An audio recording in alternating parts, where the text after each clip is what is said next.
Vous êtes-vous déjà demandé pourquoi tant de chrétiens ont du mal financièrement, même si la Bible parle d'abondance et de bénédiction? Se pourrait-il que nous ayons menti sur ce que Dieu dit vraiment sur l'argent? Certains disent «l'argent est mauvais» ou «être riche est coupable». Mais que se passe-t-il si ces croyances vous tiennent réellement piégés dans une lutte financière? Et si l'ennemi utilisait ces mensonges pour vous empêcher de prendre la disposition de Dieu? Aujourd'hui, nous allons découvrir la vérité choquante sur l'argent selon les Écritures. Et croyez-moi, elle pourrait changer la façon dont vous voyez la richesse pour toujours. Nous allons briser les plus grandes idées fausses, révéler ce que Dieu dit vraiment sur le succès financier, et surtout vous montrer comment aligner vos finances avec des principes bibliques afin que vous puissiez enfin marcher dans les bénédictions que Dieu a préparées pour vous. Et avant de plonger, je veux savoir, vous avez déjà été dit que l'argent est mauvais? Tapez oui ou non dans les commentaires. De plus, si vous êtes prêt à vous libérer de la peur financière et à entrer dans le plan de Dieu, assurez-vous de vous abonner et d'allumer les notifications parce que ces enseignements va ouvrir les yeux d'une manière à laquelle vous ne vous attendez pas. Restez avec moi jusqu'à la fin, car ce que nous allons révéler pourrait être la clé manquante pour débloquer la prospérité biblique dans votre vie. Commençons. L'argent lui-même n'est pas la racine de tout mal. Beaucoup de gens ont mal compris ce verset de 1 Timothée 6,10 où il stipule clairement « Car l'amour de l'argent est la racine de tout mal ».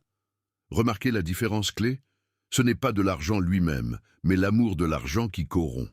Lorsque l'argent devient une obsession, lorsque les gens le poursuivent à tout prix, abandonnant leur foi, leurs valeurs et même leurs proches, cela se transforme en un piège dangereux. Réfléchissez à la façon dont Judas Iscario a trahi Jésus-Christ pour 30 pièces d'argent. Matthieu 26, 14, 16. Ce n'est pas l'argent qui l'a condamné, mais sa cupidité. L'argent, comme le feu, peut être utile ou destructeur. Tout dépend de la façon dont vous le gérez. La parole de Dieu ne condamne pas la richesse.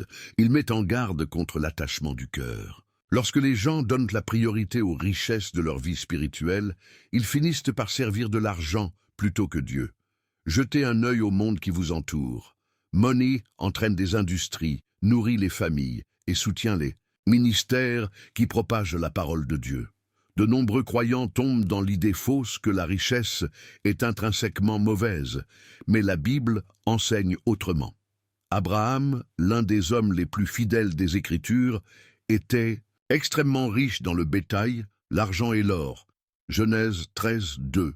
Le roi Salomon, béni par Dieu, est devenu le roi le plus riche de l'histoire d'Israël, 2 Chroniques 9, 22. Job, un serviteur juste de Dieu, a tout perdu comme un test de foi, seulement pour que Dieu restaure sa richesse. 2. Job 42, 10. Ces hommes n'ont pas été condamnés pour leur richesse, mais ont été testés dans la façon dont ils ont utilisé leur bénédiction. La richesse est un outil, elle peut servir le royaume de Dieu ou devenir une idole qui distance les gens de lui. Alors, pourquoi tant de gens croient-ils que l'argent est mauvais?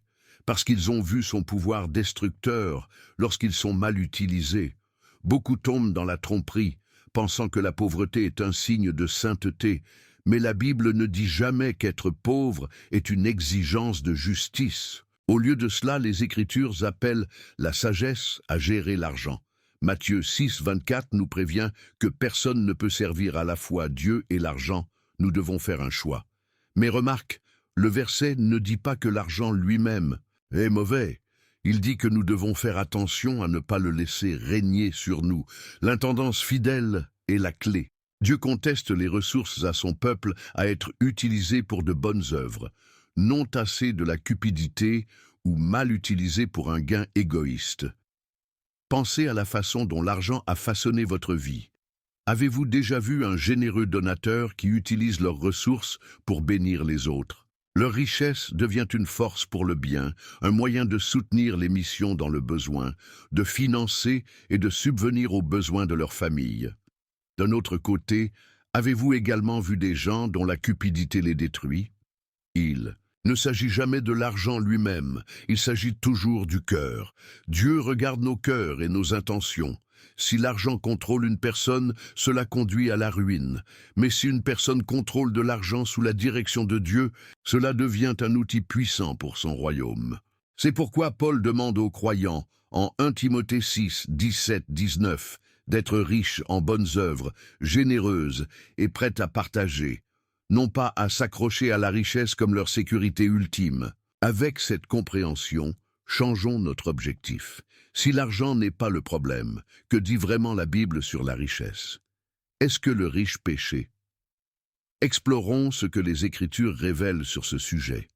Beaucoup de gens croient qu'être riche est intrinsèquement mauvais, mais la Bible raconte une histoire différente. Certains des serviteurs les plus fidèles de Dieu étaient incroyablement riches. Abraham, un homme après le cœur de Dieu, a été doté de grandes richesses, livestock, silver et gold, Genèse 13, 2. Le roi Salomon, connu pour sa sagesse, était aussi le roi le plus riche d'Israël, et sa richesse a été une bénédiction directe de Dieu. 2 Chroniques 9, 22. Même Job, qui a subi d'immenses épreuves, a été récompensé par le double de sa richesse précédente après avoir prouvé sa fidélité. Job 42, 10.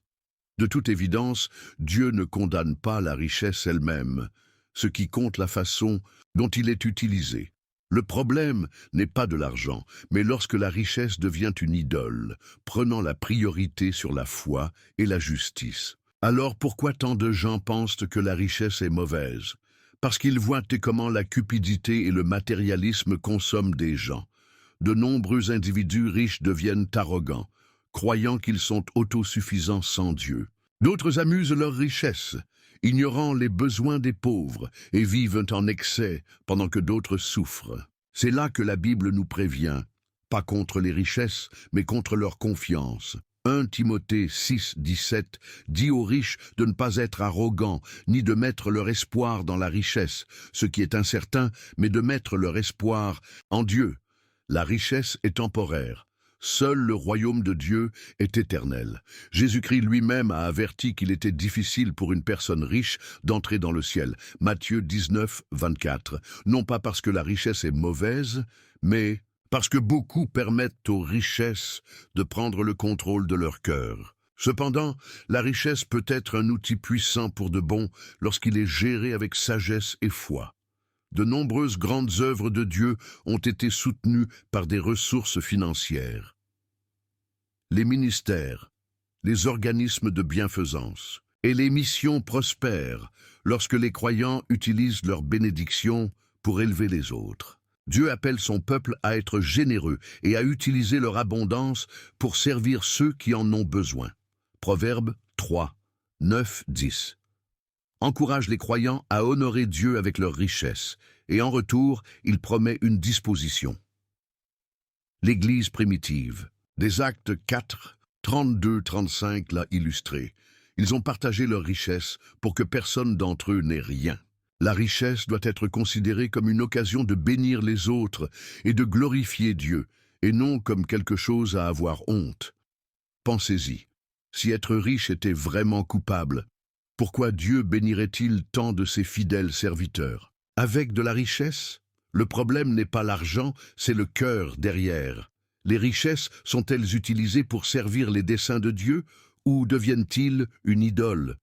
Une personne peut être pauvre mais gourmande, tout comme une personne riche peut être généreuse et fidèle. Tout se résume à la relation que l'on a avec Dieu. Jésus-Christ lui-même avait de riches disciples comme Joseph d'Arimathéa, Matthieu 27, 57, qui a utilisé ses ressources pour le royaume. La Bible est claire, les riches sont un test de l'intendance, pas une mesure de la justice. Donc, si la richesse n'est pas intrinsèquement coupable, alors quel est son véritable objectif? La Bible révèle que l'argent est censé être un outil, pas un maître. Passons de l'avant et découvrons ce que les Écritures disent vraiment comment. L'argent doit être utilisé dans la vie d'un croyant. L'argent n'est pas destiné à nous contrôler, il est censé servir un objectif plus important. La Bible enseigne que la richesse est simplement un outil, pas un Dieu. Matthieu 6, 24 déclare « Vous ne pouvez pas servir à la fois Dieu et l'argent. Ce verset ne signifie pas que la richesse est mauvaise, mais plutôt qu'elle ne devrait jamais devenir notre poursuite ultime. Dieu a créé de l'argent comme ressource, quelque chose qui peut être utilisé pour le bien ou le mal, selon le cœur de la personne qui le possède. Lorsque l'argent est prioritaire au-dessus de la foi, de l'amour et de l'obéissance, il se transforme en idole. Mais lorsqu'il est utilisé judicieusement, il devient une force puissante pour faire progresser le royaume de Dieu, avoir adopté les missions pauvres et soutenues et aider ceux qui en ont besoin. Jésus-Christ lui-même avait des partisans financiers qui ont aidé à soutenir son ministère. Luc 8, 3. L'argent peut soit asservir les gens, soit être utilisé comme une bénédiction. Tout dépend de la façon dont il est géré. Beaucoup de gens croient à tort qu'avoir plus d'argent apporte automatiquement le bonheur. Mais la Bible met en garde contre cette illusion. Ecclésiaste 5.10 dit « Celui qui aime l'argent n'en a jamais assez. Celui qui aime la richesse n'est jamais satisfait de ses revenus. » L'argent ne peut pas acheter la paix, le salut ou une relation avec Dieu. Combien de riches ont encore du mal avec le vide, l'anxiété et l'insatisfaction? Pendant ce temps, il y a ceux qui, malgré peu, vivent avec joie et contentement parce que leur vrai trésor est en Dieu. Philippiens 4, 11, 13.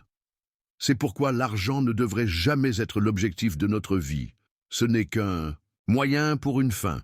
Au lieu de cela, les croyants devraient chercher d'abord le royaume de Dieu, confiant que tout le reste sera fourni. Matthieu 6, 33. Lorsque l'argent est géré avec sagesse et foi, il devient un outil pour l'œuvre de Dieu plutôt qu'une source de destruction spirituelle. Un autre principe clé de la Bible est que la richesse doit être gagnée honnêtement et gérée judicieusement. Proverbe 13, 11 enseigne que l'argent malhonnête disparaît, mais quiconque rassemble un peu d'argent le fait grandir.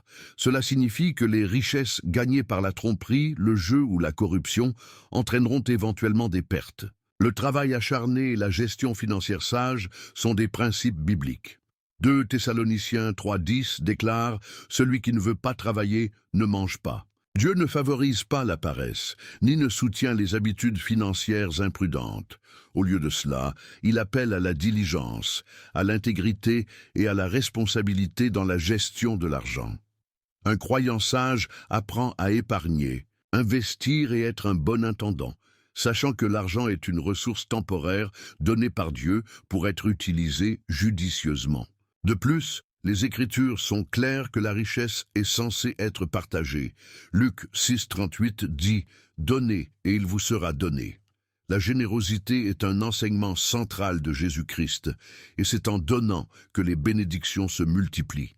La veuve en 1 Kings 17, 8, 16 a donné son dernier repas au prophète Élie, et en conséquence, elle n'a jamais manqué de nourriture. Le garçon qui a offert son petit repas à Jésus, Jean 6, 9, 13, l'a vu nourrir miraculeusement des milliers. Dieu bénit ceux qui donnent avec un cœur pur. L'argent ne doit pas être amassé égoïstement, mais devrait couler comme une rivière, en souffler les autres, financer les ministères et soutenir ceux qui en ont besoin. Lorsqu'un croyant apprend à donner généreusement, il éprouve la joie d'être utilisé par Dieu comme un récipient de disposition. Avec cette compréhension, la question n'est plus si l'argent est bon ou mauvais, mais plutôt comment devrait-il être utilisé selon la volonté de Dieu. Cela nous amène à un aspect crucial de la richesse, la responsabilité du travail, de l'épargne et de la gestion financière sage. Continuons à explorer ce que les Écritures enseignent, comment gagner, grandir et maintenir la richesse d'une manière qui honore Dieu. La Bible est claire, le travail et la gestion financière sage ne sont pas seulement de bonnes pratiques, mais des responsabilités données par Dieu. Proverbe 13.11 déclare « La richesse acquise à la hâte diminuera, mais quiconque se rassemble peu à peu augmentera. » Ce verset souligne que les richesses rapides, qu'elles soient obtenues par le jeu, la fraude ou les moyens malhonnêtes, ne durent jamais. Le plan de Dieu pour son peuple n'est pas de poursuivre après une richesse facile, mais de travailler avec diligence et de construire leurs ressources avec intégrité. 2 Thessaloniciens 3, 10 va encore plus loin, déclarant « Celui qui ne veut pas travailler ne mange pas ». La paresse ne fait pas partie d'une vie juste. Le travail acharné est un principe biblique, et ceux qui sont fidèles dans leur travail verront le fruit de leurs efforts. Jésus-Christ lui-même a travaillé comme charpentier avant de commencer son ministère, donnant un exemple de diligence et de dévouement. Cependant, travailler dur n'est qu'une partie du plan financier de Dieu. Économiser et gérer sagement de l'argent est tout aussi important. Beaucoup de gens travaillent sans relâche, mais ont toujours du mal financièrement parce qu'ils ne géraient pas ce qu'ils gagnent. Proverbe 21, 20 enseigne « Le magasin sage de la nourriture et de l'huile de choix, mais les imbéciles avalent le leur. » Ce principe s'applique directement à l'argent. Les croyants, en outre, planifient l'avenir, tandis que ceux qui dépensent imprudemment se retrouvent en manque constant. Dieu ne veut pas que son peuple vive en détresse financière. Au lieu de cela, il fournit la sagesse à travers les Écritures sur la façon de gérer la richesse. La planification, la budgétisation et l'évitement de la dette inutile ne sont pas seulement des stratégies financières modernes, ce sont des enseignements bibliques qui ont résisté à l'épreuve du temps. Une erreur majeure que les gens font est de supposer que la foi seule apportera une disposition financière, sans action. Bien que Dieu soit un fournisseur, il appelle également les gens à assumer la responsabilité de leur bien-être financier. Deutéronome 8, 18 nous rappelle « C'est Dieu qui vous donne la capacité de produire de la richesse ». Remarquez que Dieu donne la capacité, mais les gens doivent agir. Cela signifie développer des compétences, être diligent dans le travail et prendre de sages décisions financières. Trop de gens tombent dans le piège d'attendre des miracles financiers sans exercer la sagesse que Dieu leur a déjà donnée. Même dans l'histoire de la manne dans le désert, Exode 16, Dieu a fourni de la nourriture, mais les Israélites devaient encore le rassembler quotidiennement. La foi et l'action vont de pair. Pensez à la façon dont l'argent est géré dans votre vie. Travaillez-vous dur, mais passez-vous négligemment? Ou gérez-vous sagement ce que Dieu vous a confié? De nombreux croyants supposent que la pauvreté est un signe d'humilité, mais la Bible enseigne que la bonne intendance mène à l'abondance. La parabole des talents, Matthieu 25, 14-30, illustre cela. Ceux qui ont bien géré leurs ressources ont été récompensés, tandis que celui qui a enterré son talent de peur a été réprimandé. Dieu s'attend à ce que les croyants soient des gardiens fidèles de ce qu'ils reçoivent, le cultivant judicieusement et l'utilisant pour de bon. Alors, comment un croyant devrait-il être le travail et la gestion de l'argent? Les Écritures fournissent des conseils clairs, travailler avec diligence, sauver avec la sagesse et investir dans le royaume de Dieu. Mais la richesse n'est pas seulement pour la sécurité personnelle. Elle a un plus grand but. Explorons maintenant une vérité fondamentale dans la Bible, la responsabilité de donner et d'aider les autres. L'un des enseignements les plus clairs de la Bible est que la richesse est censée être partagée. Luc 6,38 déclare « Donnez, et il vous sera donné. Une bonne mesure, pressée vers le bas, secouée ensemble et couvrant, sera versée sur vos genoux. » Ce n'est pas seulement une suggestion morale, c'est un principe spirituel. Lorsque les croyants donnent avec un cœur sincère, Dieu les bénisse abondamment. La générosité ne concerne pas la quantité donnée, mais le cœur derrière. Jésus-Christ a salué la veuve qui a donné 2 petites pièces dans le temple. Marc 12, 41-44, non pas à cause du montant, mais parce qu'elle a donné tout ce qu'elle avait parfois. Dieu ne mesure pas le don par la taille, il le mesure par obéissance et confiance. Le don ne concerne pas seulement les finances, il s'agit de répondre aux besoins des autres. Beaucoup de gens tiennent fermement leur argent, peur de s'épuiser. Mais la Bible enseigne que la vraie richesse vient de la confiance de la disposition de Dieu.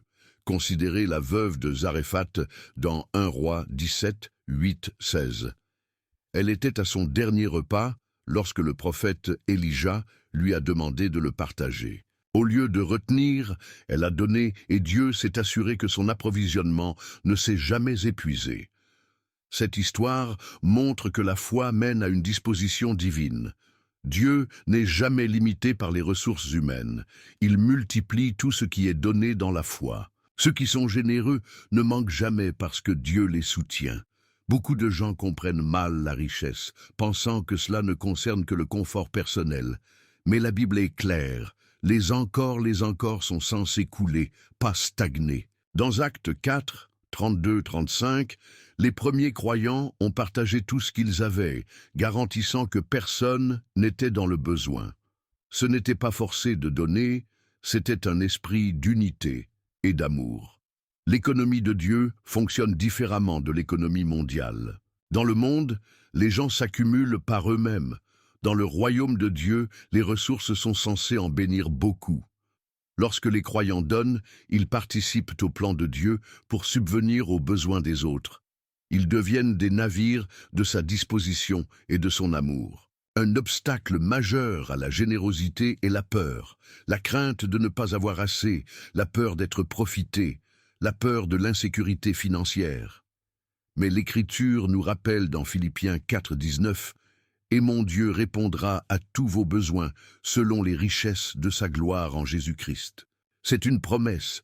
Dieu prend soin de ceux qui mettent ses principes en action. Plus les croyants font confiance à Dieu dans leurs finances, plus ils vivent sa fidélité. Se retenir de la peur ne fait que manquer, tandis que la générosité ouvre la porte à la disposition surnaturelle. Alors, qu'est-ce que cela signifie pour les croyants aujourd'hui? Cela signifie regarder de l'argent différemment, pas comme quelque chose à conserver étroitement, mais comme un outil pour servir les autres. Lorsque la richesse est gérée avec un état d'esprit du royaume, il bénit beaucoup et apporte la gloire à Dieu. Mais il y a un ennemi qui ne veut pas que les croyants prospèrent. Explorons maintenant pourquoi Satan veut garder les gens dans la pauvreté et la lutte financière.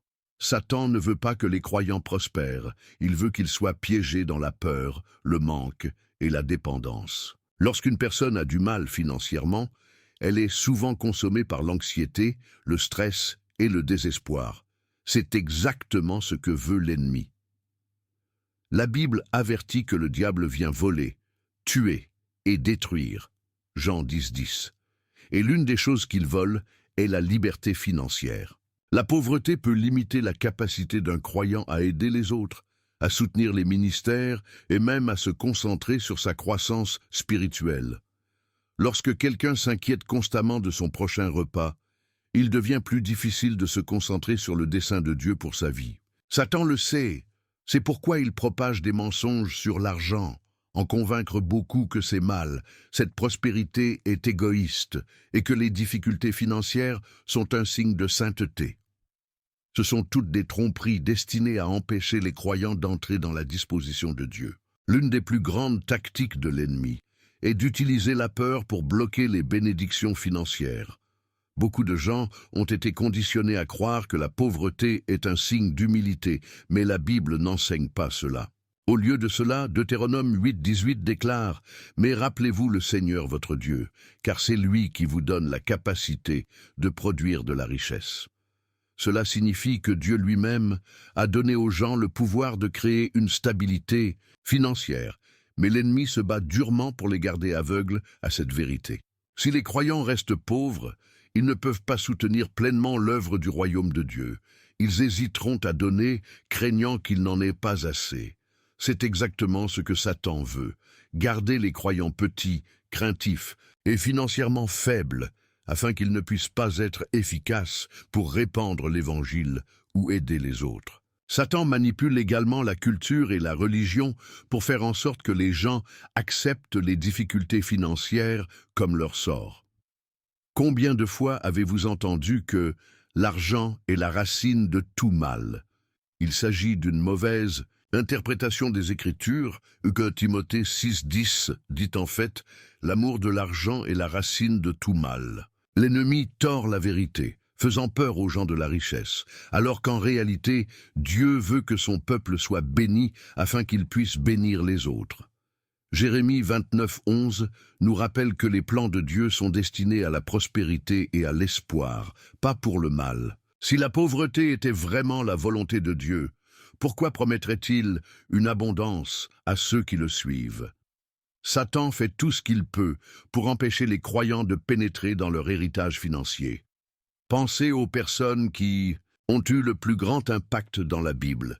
Beaucoup d'entre eux ont été financièrement bénis afin qu'ils puissent remplir les appels de Dieu. Abraham était riche et a utilisé ses ressources pour bénir les nations. Salomon avait la richesse et la sagesse, menant Israël dans son époque la plus prospère. Job a été restauré avec le double de ce qu'il avait perdu après avoir prouvé sa fidélité. Même dans le Nouveau Testament, des croyants comme Joseph d'Arimathéa ont utilisé leur richesse pour soutenir la mission de Jésus-Christ. Matthieu 27, 57. Dieu ne s'oppose pas à la richesse, il s'oppose à la cupidité et à l'égoïsme. L'ennemi veut que les croyants rejettent la sagesse financière afin qu'ils restent piégés dans une limitation, incapables de marcher pleinement dans le but de Dieu. Alors, que devrait faire un croyant?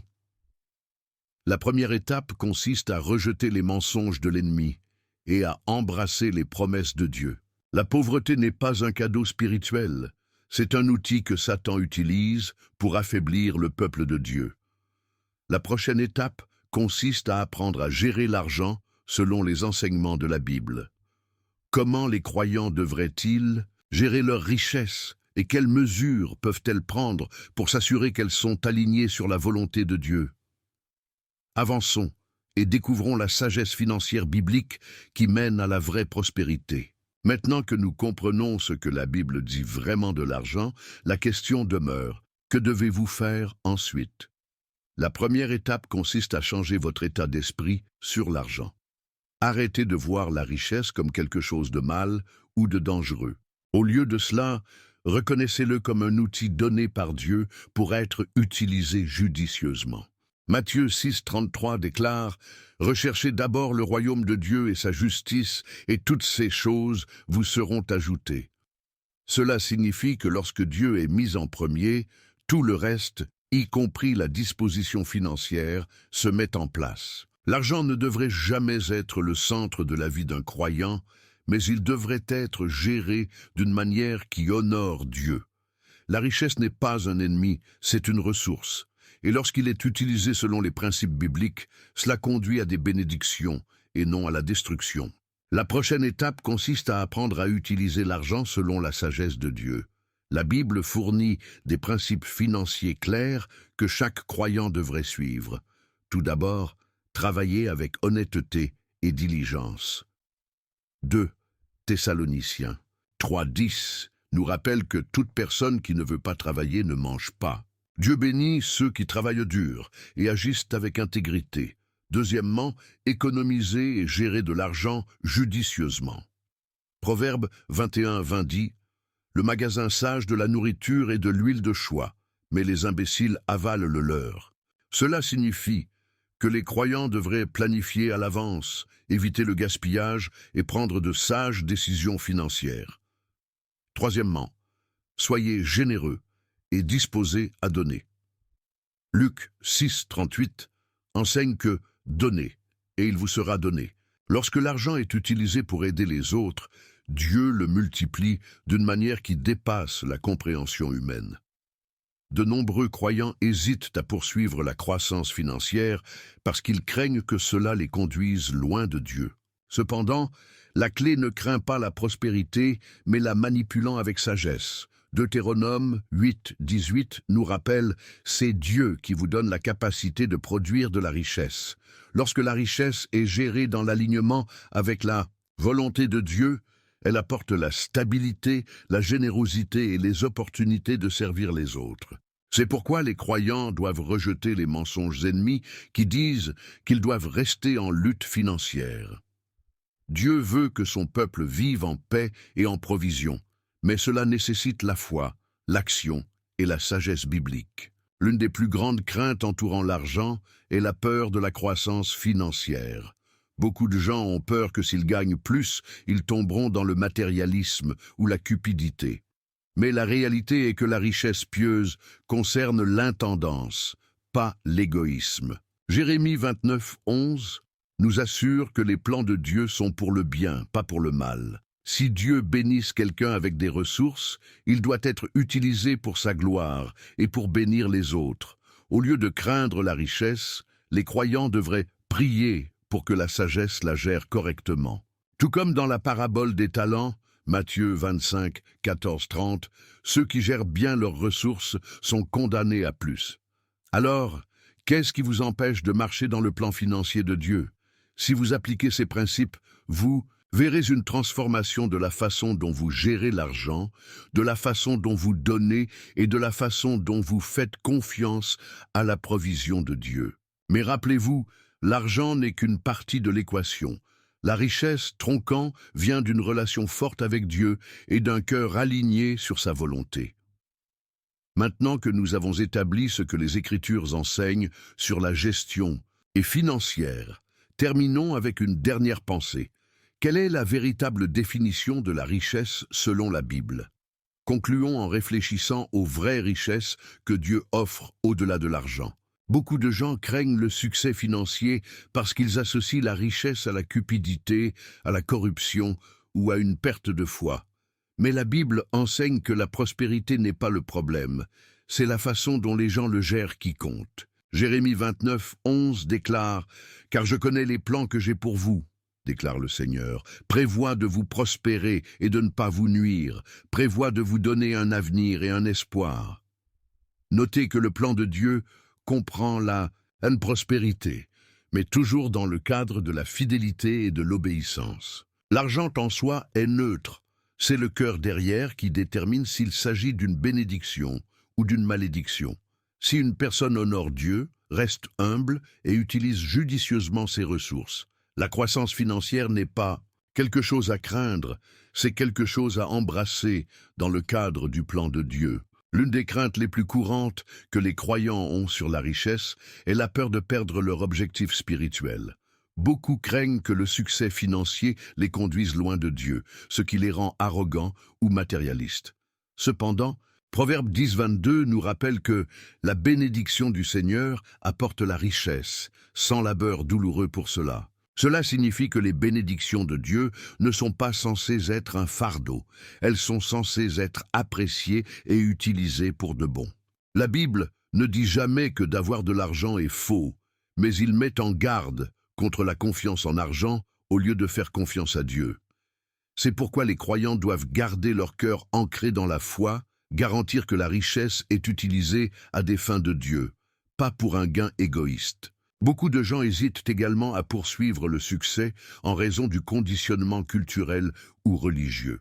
On leur a appris que la pauvreté est égale à la sainteté, mais ce n'est pas un enseignement biblique. Deutéronome 8, 18 déclare « Mais rappelez-vous le Seigneur votre Dieu, car c'est lui qui vous donne la capacité de produire de la richesse. » Si Dieu accorde la capacité de gagner de la richesse, il doit servir à un but plus élevé. La première Église, dans Actes 4, 32, 35, a démontré que lorsque les croyants sont bénis financièrement, ils peuvent répondre aux besoins des autres, soutenir les ministères et étendre le royaume de Dieu. Lorsqu'il est géré correctement, le succès financier devient un outil puissant pour de bon. La clé pour gérer la prospérité de la bonne façon est l'intendance, la compréhension que la richesse appartient à Dieu et nous ne sommes que des gardiens.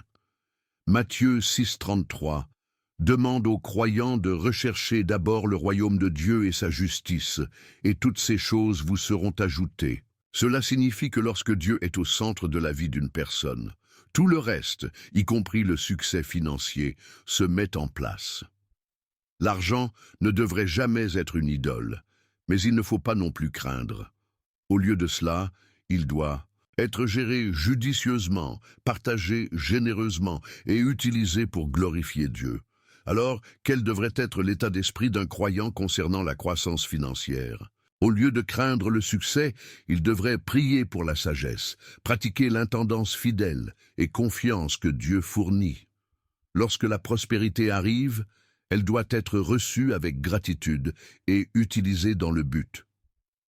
La vraie richesse. n'est pas seulement une question d'argent. Il s'agit de vivre une vie qui reflète l'abondance de Dieu dans tous les domaines. Alors que nous concluons ce voyage, réfléchissons à ce qui compte vraiment. La richesse n'est pas mesurée par ce que nous avons, mais par la façon dont nous l'utilisons pour honorer Dieu et bénir les autres. Donc, après tout ce que nous avons découvert, voici la vérité. L'argent n'est pas l'ennemi, notre attitude à son égard. La Bible ne condamne jamais la richesse, il condamne la cupidité, l'idolâtrie et un manque de foi en la provision de Dieu. L'argent, lorsqu'il est géré avec sagesse, générosité et obéissance, devient un outil puissant pour bénir les autres et remplir le dessein de Dieu. Mais voici la question. Comment gérez-vous vos finances? Utilisez-vous ce que Dieu vous a donné judicieusement? Ou avez-vous été retenu par la peur, les mauvaises croyances ou les mauvaises décisions? Si ce message vous a parlé, agissez aujourd'hui. Déposez un commentaire ci-dessous et partagez. Vos pensées, voyez-vous de l'argent différemment maintenant? Avez-vous déjà eu du mal avec la peur du succès financier? Parlons-en. Et avant de partir, assurez-vous de vous abonner et d'allumer les notifications afin de ne pas manquer le prochain enseignement puissant qui pourrait transformer votre vie spirituelle et financière. Si vous voulez aller encore plus loin, ne partez pas encore. La prochaine vidéo sur le sujet biblique associé est maintenant à l'écran. Cliquez et regardez-le car c'est peut-être la percée dont vous avez besoin. Rendez-vous dans la prochaine vidéo. C'est Marco, signé.